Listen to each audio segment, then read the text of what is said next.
하나님의 말씀은 사사기 3장 12절에서 22절 말씀입니다. 제가 말씀을 봉독하도록 하겠습니다. 이스라엘 자손이 또 여호와의 목전에 악을 행하니라. 이스라엘 자손이 여호와의 목전에 악을 행함으로 여호와께서 모압 왕 에글론을 강성하게 하사 그들을 대적하게 하심에 에글론이 암몬과 아말렉 자손들을 모아 가지고 와서 이스라엘을 쳐서 종려나무 성읍을 점령한지라. 이에 이스라엘 자손이 모압 왕 에글론을 18해 동안 섬기니라. 이스라엘 자손이 여호와께 부르짖음에 여호와께서 그들을 위하여 한 구원자를 세우셨으니 그는 곧 베냐민 사람 게라의 아들 왼손잡이 에웃이라.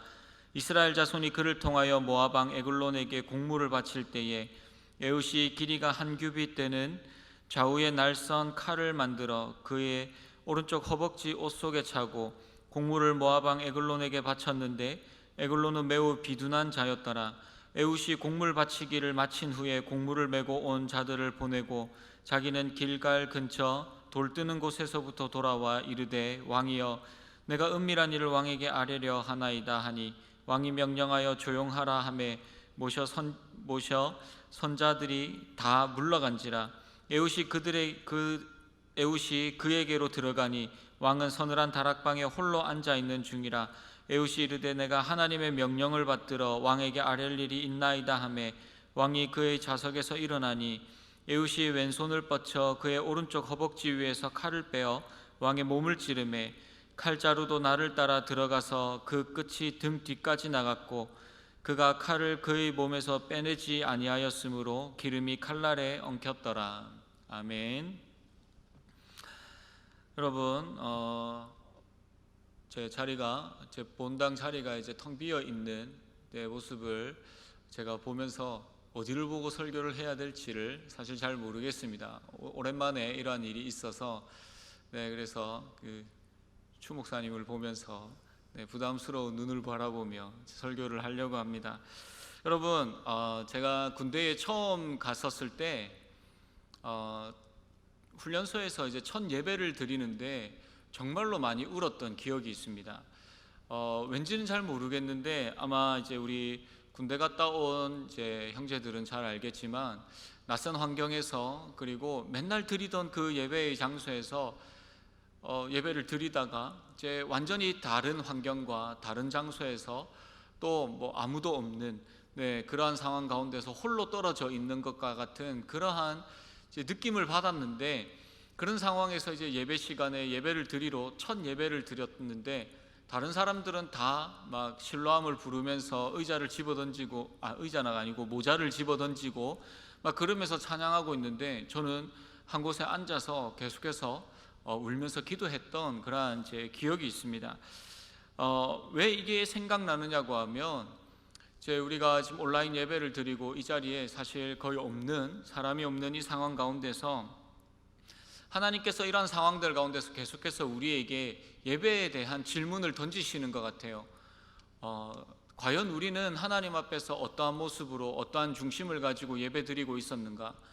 코로나로 인해서 코로나가 장기화되어지고 예배에 나오고 나오지 않고의 문제를 떠나서 우리가 어느 자리에 있든 이 자리에 있던 아니면 각자의 자리에서 또 다른 장소에서 온라인으로 지금처럼 이렇게 예배를 드리던 하나님께서는 그 예배 가운데 우리가 어떠한 마음으로 계속해서 하나님 앞에 나아가야 하는지를 계속 묻고 있는 것 같다는 생각을 하고 있습니다. 그래서 여러분 온라인으로 예배를 드리던 아니면 다음 주부터 이 자리에 나와서 함께 하나님 앞에 예배를 드리던 우리가 어느 자리에 있든지 전심을 다해서 주님을 예배하며 그 예배에 대한 갈급함이 우리의 중심 가운데 계속해서 일어나는 그러한 사랑하는 우리 실로암 베델 모든 지체들이 되기를 주님의 이름으로 축복합니다. 오늘 말씀을 이제 살펴보도록 하겠습니다. 이스라엘의 첫 번째 사사인 이 온니엘의 통치가 끝이 났습니다. 그리고 이스라엘에게는 또 찾아온 반복되는 타락의 공식들이 이어지고 있죠. 또 이들은 하나님께서 주시는 평안함에 취해서 다시 이제 우상을 섬기고 자기 마음대로 살아가려고 하였습니다. 그리고 그들은 이제 얼마 지나지 않아서 또 하나님을 버렸고 또한 우상을 숭배하고 하나님과 멀리 떨어진 그 삶을 계속해서 타락의 반복되는 공식들을 가지고 살아가고 있습니다. 오늘 본문 12절 말씀을 보시면 이스라엘 자손이 또 여호와의 목전에 악을 행하니라. 여전히 이 백성들은 고쳐지지 아니하고 여전히 하나님 앞에서 우상을 섬기고 있는 이 모습들을 보이고 있죠. 계속해서 읽어보겠습니다. 이스라엘 자손이 여호와의 목전에 악을 행함으로 여호와께서 모압 왕 에글론을 강성하게 하사 그들을 대적하게 하시매. 여러분, 이스라엘의 모습이 여전합니다. 개벌은 남 못 준다라는 속담이 있는 것처럼 이들의 하나님을 향한 이들의 타락과 그리고 이 계속해서 자신의 어떠한 그 이익과 그 삶의 평안함을 하나님 없는 그 삶을 살아가려고 하고 추구하는 이러한 모습들이 결국은 하나님이 주신 평화를 거두어 드리게 하는 이러한 일들이 일어나게 됩니다. 그래서 이번에 하나님은 모압 왕 에글론을 하나님의 징계의 도구로 그들을 심판하시기 위하여서 사용하시죠. 모압 왕 에글론을 강성하게 하십니다. 여러분, 원래 하나님은 하나님의 택하신 이스라엘 백성들을 강하게 하시고 강성하게 하시고 하나님의 백성으로 세우시는데 사사시대는 이게 완전히 반대로 이루어지는, 그래서 사사시대에는 이방나라를 강성하게 하시고 이스라엘을 약하게 만드시는 이러한 일들을 하나님께서 계속해서 행하시고 있는 것이죠. 완전히 뒤바뀌어 버려진 이스라엘과 이방나라의 모습을 볼 수가 있습니다. 그런데 이제 이스라엘을 압제하는 이 모압 왕 에글론의 모습을 어떠한 사람인가를 함께 보겠습니다. 13절 말씀을 보시면 암몬과 그가 아말렉을 점령하고 난 뒤에 그리고 이스라엘을 쳐서 종려나무 성읍을 점령하였다라고 이야기를 하고 있습니다. 여러분, 우리가 이제 그 이후에 이 왕에 대한 에글론이라는 이 왕에 대한 모습들을 보면 좀 멍청해 보이고 또 되게 둔해 보이고 저 사람이 진짜 왕인가라고 생각할 수 있지만 사실상 그의 실력을 보면 대단히 뛰어난 왕임을 알 수가 있죠. 암몬을 점령하고 또한 아말렉을 점령하고 이어서 그 여세를 몰아서 다시 이스라엘을 점령한 대단한 사람임을 알 수가 있습니다. 그런데 여러분, 여기에서 나오는 이 에글론이라는 이름의 뜻은 이렇습니다. 에글론은 이 수송아지라고 하는 에골과 그리고 작다라고 하는 온이라는 단어의 합성어입니다. 즉 이 에글론이라는 이름의 뜻은 특권을 누리는 비둔하고 그리고 작은 짐승, 작은 수송아지와 같다라는 이름의 뜻을 가지고 있죠. 여러분, 이 왕이 얼마나 비참한 최후를 맞이하였습니까?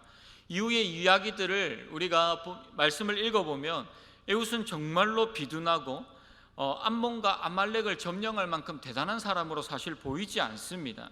그런데 이스라엘 백성들은 이러한 자에게 지금 점령을 당하고 압제를 당하고 있다는 것이죠. 그에게 평화를 빼앗겼습니다. 여러분, 왜 이 사사기 저자는 모압 왕의 이름을 에글론이라고 그렇게 밝히고 있을까요? 하나님을 떠나서 우상을 섬기는 자를 괴롭히고 압제하는 자가 바로 이러한 자들이라는 것이죠. 세상에서는 잘 나갑니다. 한 나라의 왕이며 그리고 정복자입니다. 하지만 그가 보여주고 있는 그 하나님 앞에서의 모습은 너무나도 비천하고 잘난 것이 없고 아무것도 아닌 보잘것없는 자임을 강조하고 있는 것이죠. 하나님은 그러한 자를 사용하셔서 이스라엘을 훨씬 더 이 비참하게 만들고 계십니다. 여러분, 지금 이스라엘의 현 상황이 어떻습니까? 13절 하반절에서 이 에글론이 종려나무 성읍을 점령하였다라고 합니다. 여러분, 이 종려나무 성읍은 신명기 34장 3절 말씀해 보시면 네겝과 종려나무의 성읍 여리고 골짜기 평지를 소알까지 보이시고 라고 말씀하고 있습니다. 즉 여기서 이야기하는 종려나무 성읍은 이 여리고 그리고 여리고 골짜기 평지를 이야기하는 것이죠. 여러분, 즉 이스라엘 백성들은 여리고성을 이 에글론에게 빼앗겼습니다. 여러분, 이 여리고성이 어떠한 곳입니까? 가나안 정복의 상징적인 장소입니다.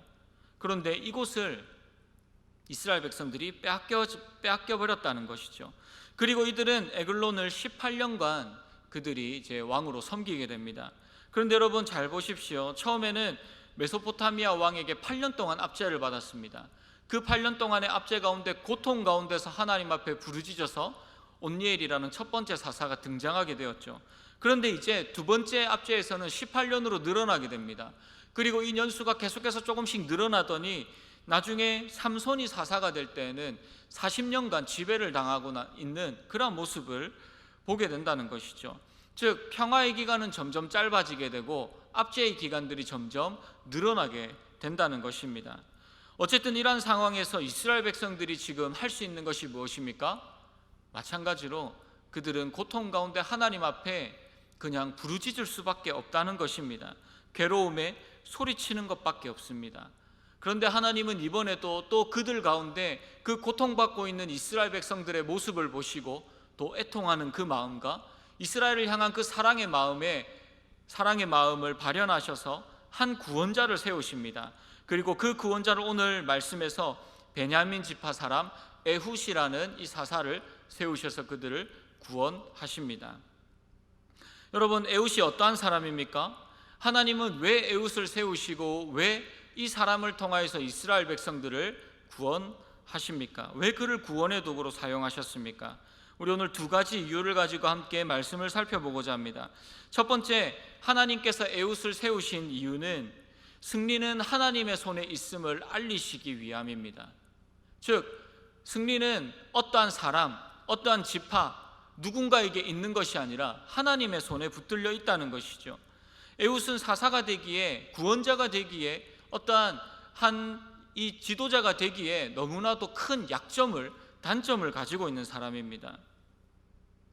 15절에서 에훗을 이렇게 소개합니다. 그는 곧 베냐민 사람 게라의 아들 왼손잡이 에훗이라.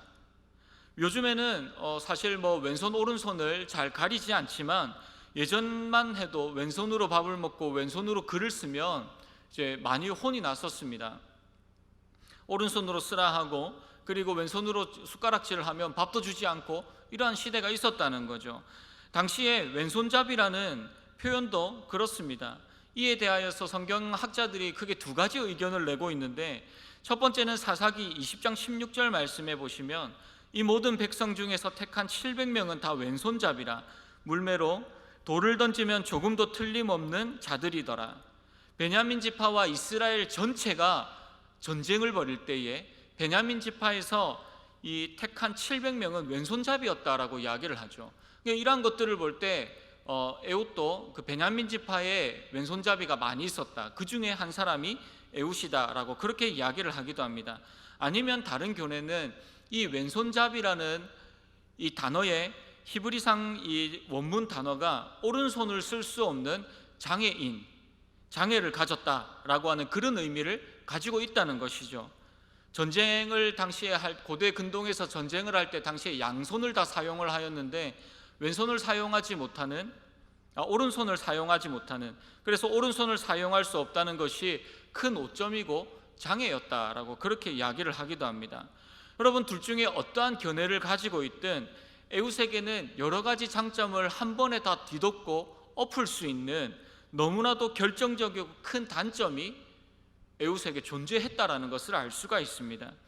왜 하나님은 승리의 요인이 아닌, 장점을 많이 가진 사람이 아닌, 어떤 출신 성분이 좋은 사람이 아닌, 왜 신체적인 약점을 가진, 그것도 너무나도 크고 결정적인 약점을 가지고 있는 이 에훗을 하나님께서 택하셨느냐라는 것이죠. 왜냐? 승리는 인간에게 있지 않기 때문입니다. 승리는 그 사람의 강점과 약점에 있지 않기 때문입니다. 승리는 오로지 하나님께만 있습니다. 이스라엘 백성들이 기억해야 될 것은 단 하나입니다. 승리는 하나님이 주시는 것이며 하나님이 함께 하신다는 것입니다. 여러분, 이들이 빼앗겼던 이 여리고성을 한번 잘 생각해 보십시오. 이들이 여리고성을 어떻게 점령하였습니까? 그들이 전략과 전술을, 아니면 어떠한 군사적인 이점을? 아니죠. 하나님께서 여리고성을 점령케 하셨고 승리를 주셨다는 것입니다. 이들은 이것을 기억해야 합니다. 하나님이 함께 하실 때 우리가 승리할 수 있다는 것을 이들이 다시 에훗을 통하여서 바라보고 깨닫기를 원하신다는 것이죠. 그들이 여리고성을 무너뜨릴 때, 그리고 요단강을 건널 때, 가나안 땅을 계속해서 정복할 때에 전략과 전술과 무기와 병사나 이러한 것들이 아니라 하나님이 함께 하실 때 승리하였음을 기억해야 합니다. 여러분, 마찬가지입니다. 하나님이 에훗과 함께 하신다라는 것은 이미 승리를 하나님께서 그에게 허락하여 주셨다라는 것을 의미합니다. 오늘 읽지 않았지만 사사기 3장 27절에서부터 29절 말씀을 보시면, 그가 이르러 에브라임 산지에서 나팔을 불매 이스라엘 자손이 산지에서 그를 따라 내려오니 에훗이 앞서가며 그들이 이르되 나를 따르라. 여호와께서 너희의 원수들인 모압을 너희 손에 넘겨주셨느니라 하매 무리가 에웃을 따라 내려가 모압 맞은편 요단강 나루를 장악하여 한 사람도 건너지 못하게 하였고 그때에 모압 사람 약 10,000명을 죽였으니 모두 장사요 모두 용사라 한 사람도 도망하지 못하였더라. 하나님께서 이스라엘의 그 승리를 하나님을 따라서 살아가는 그 에웃이라는 사람의 손에 붙여주셨다는 것이죠. 에웃이 불었던 나팔은 승리의 나팔입니다.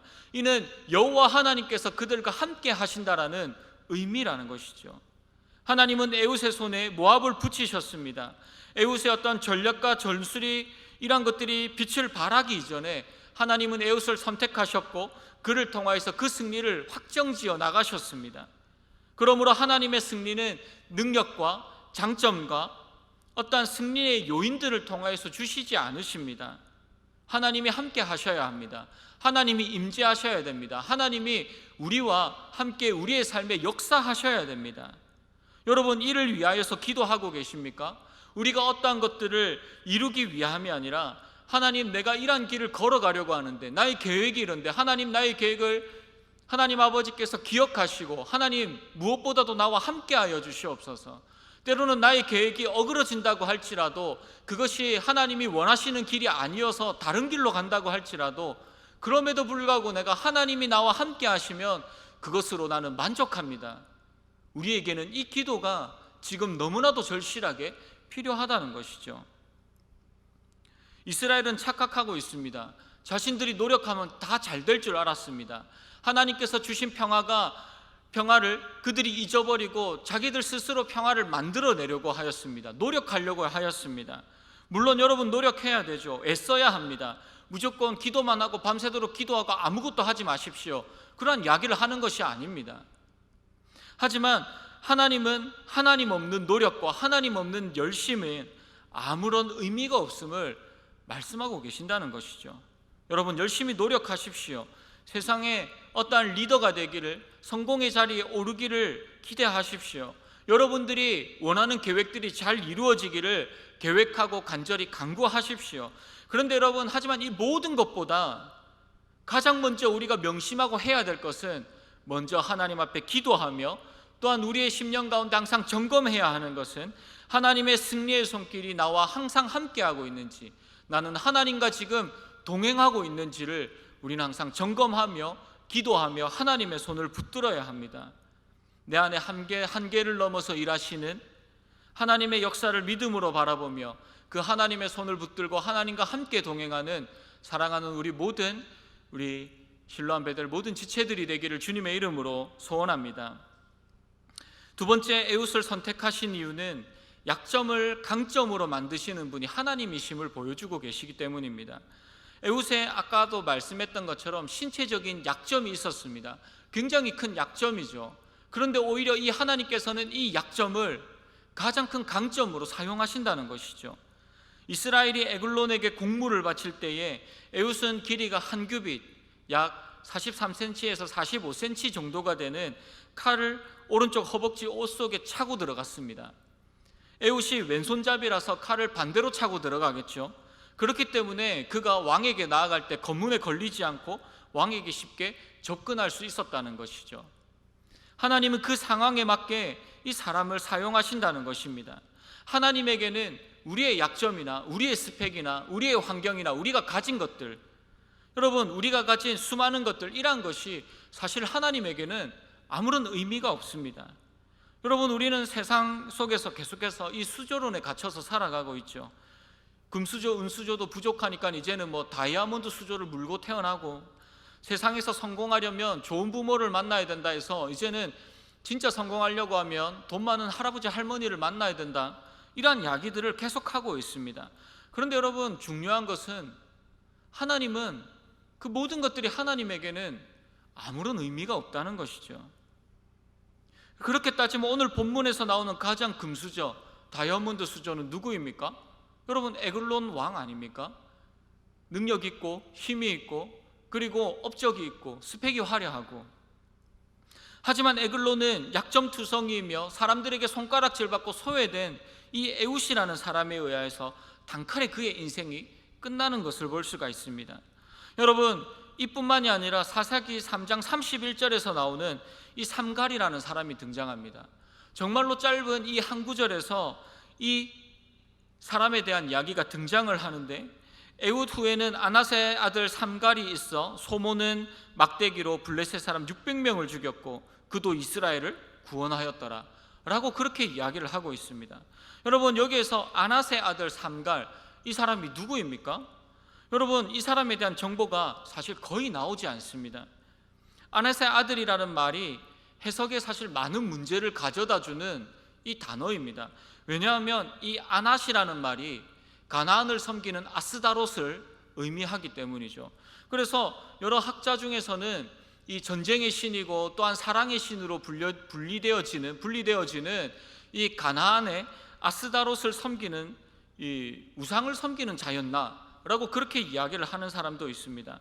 아니면 여호수아 15장의 아낫이 가나안의 한 성읍으로 이름으로 나오기 때문에 가나안의 보잘것없는 성읍 출신인가, 이방 사람인가라는 이야기를 하기도 합니다. 여러분, 사실 잘 모르겠습니다. 이 사람이 어떠한 출신인지. 그런데 중요한 사실은 하나님께서 그를 붙드시니까 블레셋 사람 600명을 쳐 죽여서 이스라엘을 구원하는 자로 그가 하나님 앞에 쓰임받았다라는 사실입니다. 여러분, 그가 들고 있었던 것이 무엇입니까? 소모는 막대기입니다. 이 막대기는 평소에 흔히 가지고 다니고 볼 수 있는 것입니다. 하나님께서 그냥 평소에 그렇게 살아가는 사람인데도 불구하고 하나님의 손에 붙들리니까 구원을 완성하고 구원을 이루어가는 하나님의 그 구원의 도구로 이 사람이 쓰임을 받게 된다는 것이죠. 하나님께서는 전혀 기대하지 않는 무기와 전혀 예상치 못한 출신의 이 배경을 지닌 자들이 이스라엘을 구원하는 구원자로 하나님께서 세워나가신다는 것입니다. 어떻게요? 하나님이 그의 인생을 강하게 붙드셨다는 것이죠. 하나님은 온니엘과 같은 출신 성분이 좋은 사람도, 또한 장애가 있는 에훗과 같은 사람도, 아무도 보지 않고 아무도 관심을 가지지 않는 그 배경의 사람도 하나님은 사용하십니다. 하나님의 손에 붙들리기만 하면 하나님은 그 사람을 통하여서 하나님의 그 구원의 역사들을 완성시켜 나가신다는 것이죠. 연약하거나 흠이 있거나 평범한 사람들을 구원의 도구로 하나님은 사용하십니다. 하나님이 우리를 부르신 이유도 같습니다. 하나님께서는 연약한 우리를 지금 하나님의 역사를 위하여서 부르고 계십니다. 여러분, 우리가 세상 사람들과 또 누군가와 계속해서 비교해 나갈 때 여러분, 우리는 그 비교를 하면 할수록 좌절에 빠질 수밖에 없습니다. 나보다 돈이 더 많은 사람도 많고, 나보다 더 많이 가진 사람, 나보다 재능이 더 뛰어난 사람, 잘하는 사람, 수많은 사람들이 이 세상에 존재합니다. 그런데 왜 하나님께서 그 사람을 부르지 않고 왜 저와 여러분들을 부르고 계십니까? 하나님이 역사하시기 때문입니다. 우리는 아무것도 아니고, 우리는 때로는 연약하고 보잘것없고 아무도 알아주지 않지만 나를 아시는 분이 전능하신 하나님이시기 때문입니다. 하나님은 우리의 약점과 약함을 사용하시며 그것이 나의 힘과 능력이 아니라 하나님이 하시는 일임을 찬양하고 예배하도록 우리의 약함을 통하여서 말씀하시고 보여주시는 하나님이시기 때문입니다. 그러므로 사람이 어떠하든 하나님이 쓰시면 놀라운 일들이 일어나는 것이죠. 여러분, 오늘 말씀의 제목이 작은 몽당 연필의 이야기입니다. 여러분, 초등학교 때 연필을 써보셨습니까? 여러분, 조그마한 연필은 이제 이 연필깎이에도 돌아가지 않고 쓸모가 없습니다. 많은 아이들이 그 연필을 쓰다가 버리게 되죠. 누가 작은 몽당 연필입니까? 에훗이 그랬고 삼갈이 그랬습니다. 뿐만 아니라 성경의 모든 인물들이 다 이러한 사람이었습니다.